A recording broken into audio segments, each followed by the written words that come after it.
उत्तर प्रदेश के सीतापुर जिले में स्कूल मर्जर पर लग गई है रोक।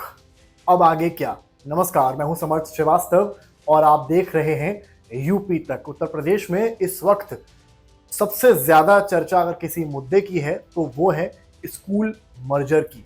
प्राथमिक विद्यालयों का स्कूल मर्जर, जिसे कुछ लोग सही ठहरा रहे हैं तो कुछ लोग गलत ठहरा रहे हैं। सरकार कहती है कि शिक्षा की गुणवत्ता के लिए स्कूल मर्जर अभी की आवश्यकता है, तो वहीं जो अभिभावक हैं या जो बच्चों के पेरेंट्स हैं वो ये कहते हैं कि स्कूल दूरी की वजह से बच्चों की पढ़ाई छूट रही है, छूट जाएगी। लेकिन इस बीच में लखनऊ बेंच यानी कि इलाहाबाद हाईकोर्ट की लखनऊ बेंच ने एक आदेश दिया है जिससे कम से कम सीतापुर जिले में स्कूल मर्जर पर कुल मिलाकर रोक लग गई है।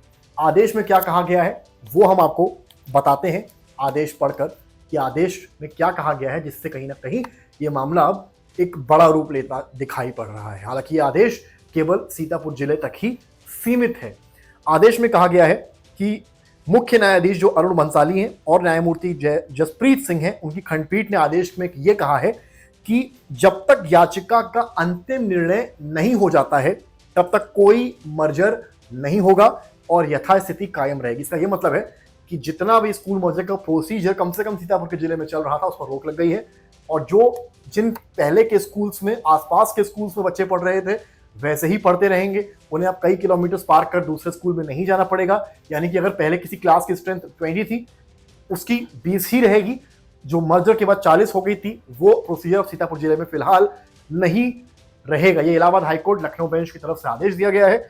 कोर्ट ने स्पष्ट किया है कि अगली सुनवाई तक सीतापुर जिले में किसी भी स्कूल का मर्जर नहीं किया जाएगा। एक बहुत अहम बात है सीतापुर जिले के लिए।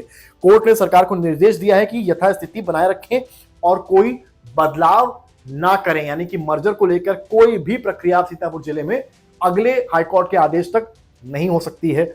मामले की अगली सुनवाई कब होगी? मामले की अगली सुनवाई 21 अगस्त को होगी, जिसमें सरकार अपनी स्थिति स्पष्ट करेगी। लेकिन आप समझिए, आज की तारीख यानी कि जुलाई एंड से लेकर 21 अगस्त लगभग मोटा मोटा एक महीने का समय है। तो एक महीने के समय में जैसे पढ़ाई पहले जिन स्कूल्स में हो रही थी बच्चों की, गांव से निकलकर बच्चे जिन स्कूल्स में पहले जाते थे उन्हीं स्कूल्स में अभी भी जाएंगे।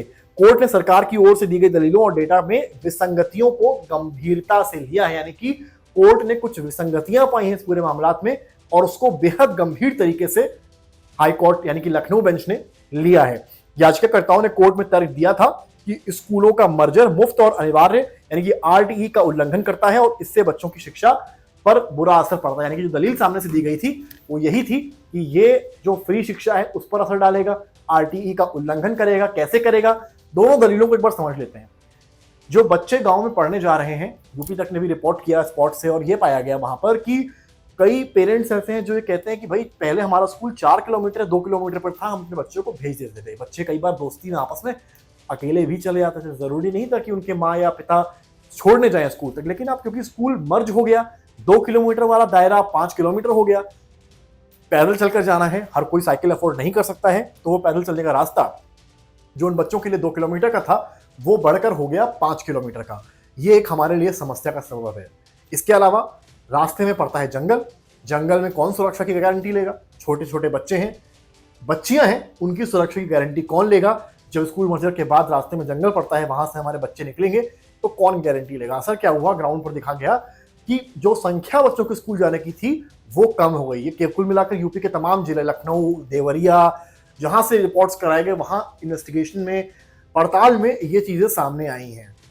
और पेरेंट्स ये भी कह रहे हैं कि दूरी की वजह से हम तो अपने बच्चों को नहीं भेजेंगे, खेती किसानी करें या बच्चों को स्कूल इतना दूर हम छोड़ने जाएं और फिर वापस लेने आए। नजदीक में था, भेज देते थे कि हाँ चलिए बच्चा पढ़ जाएगा, बढ़िया आईएएस पीसीएस बन जाएगा। लेकिन अब जो उसकी किस्मत, ये गांव वालों का वर्जन है, गांव वाले ऐसा कह रहे हैं।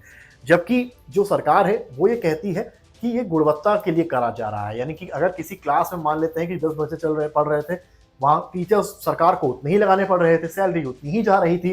यानी कि टीचर आ भी रहा है, सैलरी अच्छी ले भी रहा है, पढ़ाई के नाम पर केवल 10 बच्चे हो रहे हैं। तो वहीं 2 किलोमीटर दूर अगर एक और स्कूल है, वहां पर भी 15 बच्चे हैं, 15 और 10 या मान लीजिए वहां 20 हैं, 20 और 10 30 बच्चों का एक क्लास ही क्यों ना कर दिया जाए। यहीं से शुरुआत हुई मर्जर कॉन्सेप्ट की और स्कूल मर्जर की प्रक्रिया अमल में लाई गई। अब प्रक्रिया तो जारी है, यूपी के तमाम जिलों में चल रही है। अब देखना यह है कि सीतापुर में तो फिलहाल इस पर रोक लग गई है, लंबी नहीं पर 21 अगस्त यानी कि एक लगभग एक महीने का समय है। जब तक अगली सुनवाई इस मामले में नहीं होगी, सरकार कोई तर्क नहीं लाएगी, विसंगतियों पर कोर्ट वापस से विचार नहीं करेगा, तब तक तो यह आदेश वापस कर लिया गया है सीतापुर जिले के लिए। अब देखना यह है कि क्या अदालत का रुख जो अन्य जिले हैं यूपी के, वहां के लिए भी यही रहता है। अगर रहता है तो जरूर इस बात से यूपी में सियासी हलचल भी बढ़ेगी, क्योंकि विपक्ष लगातार सरकार को और बीजेपी को इस मामला में घेर रहा है। सरकार लगातार ये कह रही है कि बच्चों की गुणवत्ता ही सरकार की सोच है और उसी के तहत मर्जर के कॉन्सेप्ट को आगे लाया गया है।